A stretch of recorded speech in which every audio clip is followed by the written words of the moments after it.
no hurt and no misery could take away my smile. Happy Sunday, you all. I hope you're doing well. Today's message will be coming to us from the book of Psalms, Psalm 16. Here beginneth the reading of God's word. Preserve me, O God, for in thee do I put my trust. O my soul, thou hast said unto the Lord, thou art my Lord. My goodness extendeth not to thee, but to the saints that are in the earth, and to the excellent, in whom all is my delight. Their sorrows shall be multiplied that hasten after another God. Their drink offerings of blood will I not offer, nor take up in their names into my lips. The Lord is the portion of mine inheritance, and of my cup. Thou maintainest my lot. The lines are fallen unto me in pleasant places. Yea, I have a goodly heritage. I will bless the Lord who hath given me counsel. My reins also instruct me in the night seasons. I have set the Lord always before me, because he is at my right hand. I shall not be moved. Therefore my heart is glad, and my glory rejoiceth. My flesh also shall rest in hope.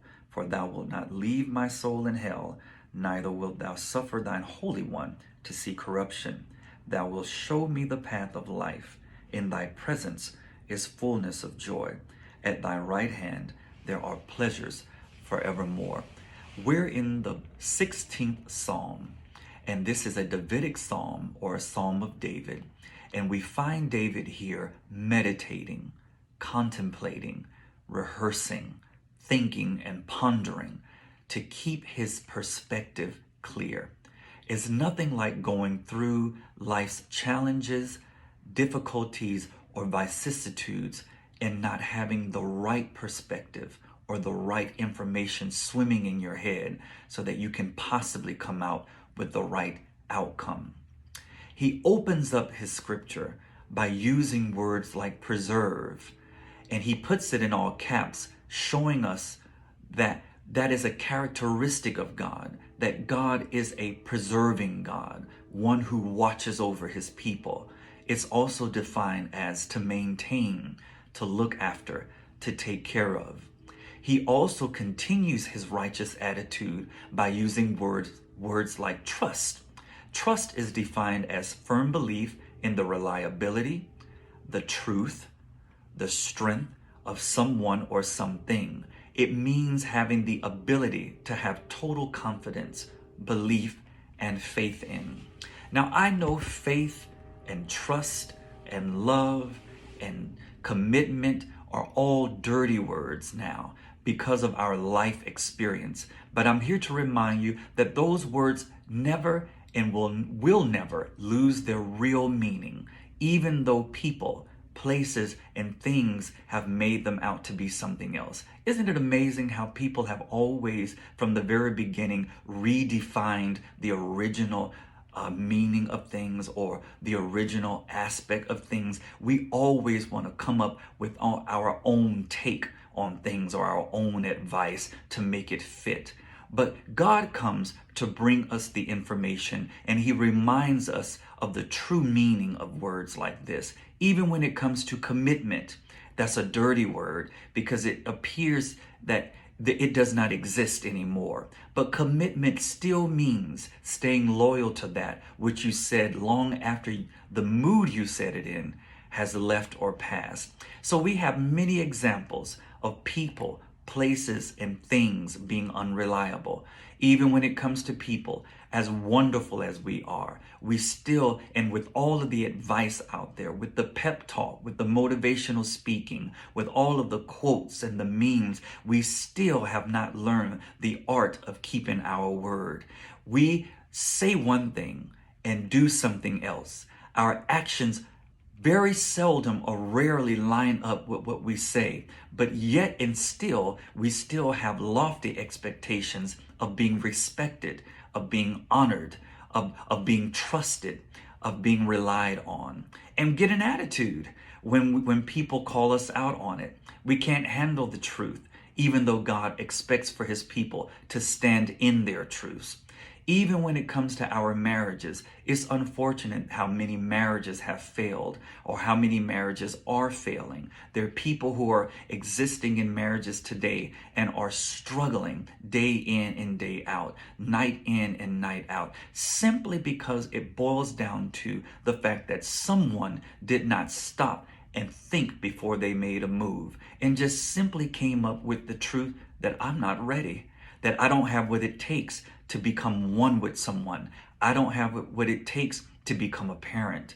Very, very honest, very hard decisions or hard things to sum up about yourself. But when you stand in your truth, it actually gives you opportunity to come out on the other side as a better person. And we're going to get into that. But even when it comes to family and friends, you know, family and friends have taken the whole experience and existence of our lives as if we are all revolving doors. They come in and they come out even without any explanation. You know, they change their mind according to their moods or according, to what you've done. Don't do something, even if it's not personally offensive to them or directed towards them. People and family can change their mind on you. Like you one minute and hate your guts the next. In love with you one minute and out of love with you on the next. So there's no guarantee. Even when it comes to places, there's no guarantee. There's no permanence. A storm could come by and destroy or devastate a home or an entire city. We can have a job today and not have that job tomorrow. Even when it comes to our possessions, they have proven to be unreliable because possessions don't last always. They wear out. They become destroyed. But God has always proven throughout all generations, throughout every generation, that He is trustworthy and that He is dependable. And we can rehearse words like what David does or what David is doing and meditate on words like Psalms 9 and 10. When I am afraid, I put my trust in you, in God, whose word I praise. In God I trust. I shall not be afraid. We can meditate on Psalms 18 and 30. As for God, His way is blameless. The word of the Lord is tried. He is a shield to all who take refuge in Him. Or we can think about and rehearse Psalms 33 and 4. For the word of the Lord is upright, and all His work is done in faithfulness. When we think about these things, we can remember that God is so unlike anything or anyone you've ever met. And we have to be extremely careful not to put Him in the same category as our experiences. He's in a class all by Himself. And He proves to us, if we allow Him on a daily basis, that we can totally depend, rely, and trust in Him. So like David, we have to think on these things, meditate on these things, remember these things, just to make sure that we keep the right attitude and the right perspective, because our outlook on things will always determine our outcome.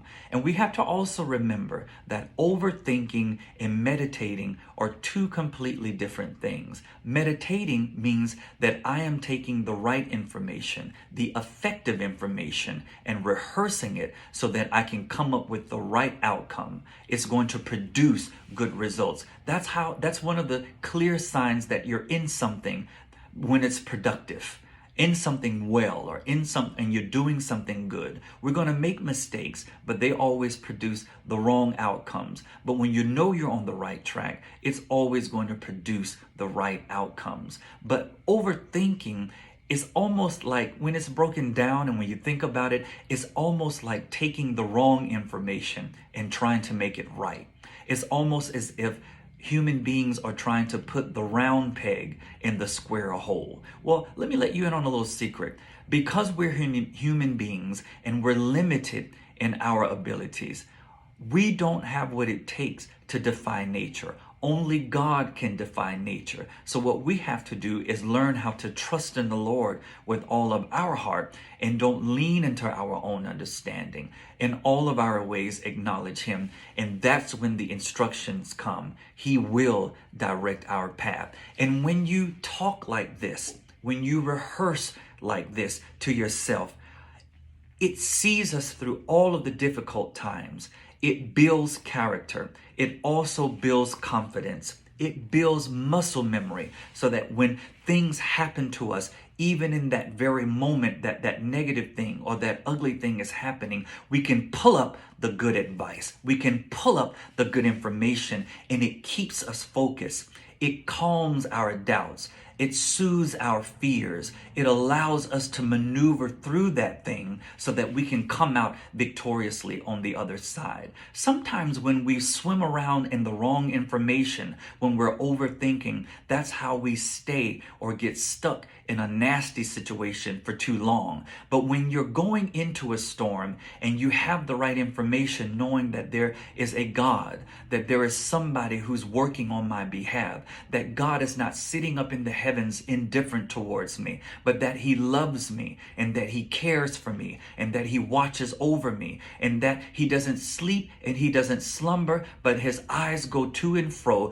because he wants to be intimately involved in my life. Even as I'm sleeping, he's looking out for me. He's taking care of me. I don't have to fear. I don't have to be afraid. I don't have to be hesitant. I can move forward in confidence with my head lifted up, knowing that God is preparing things for me. He's looking out on my behalf and he has my best interest at heart. And when you have things like that, swimming around in your head, getting down into your heart, moving around in your bloodstream, you can go through difficult times, not doubting God, not doubting that he will make provisions and that he will make a way out of no way. It's when we're in desperate situations that we make the wrong moves. It's when we find ourselves feeling hopeless and feeling like we're in despair, feeling as if our backs are up against the wall, and we feel as if we have to give up now because there just is no way out of this.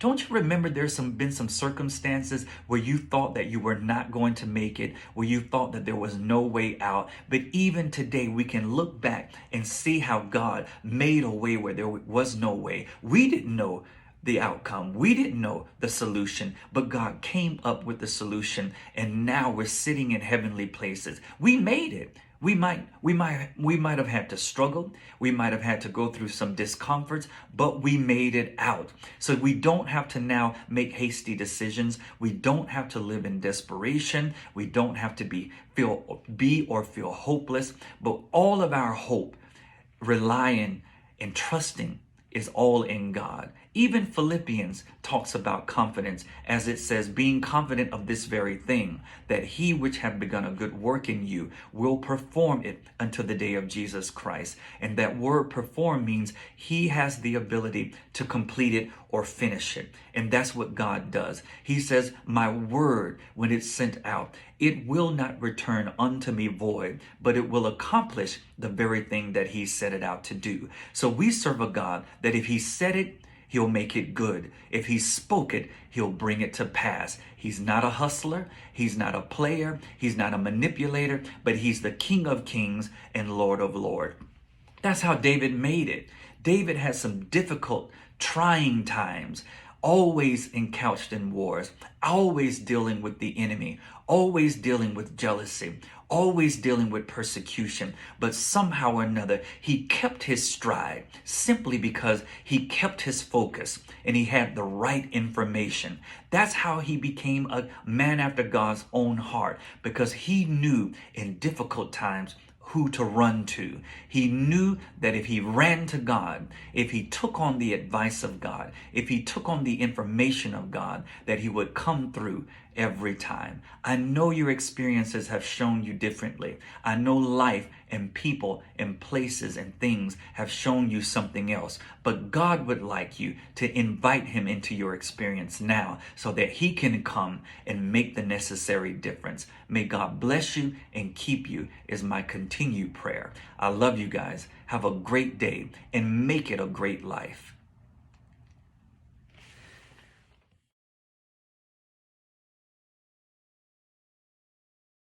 So stay connected.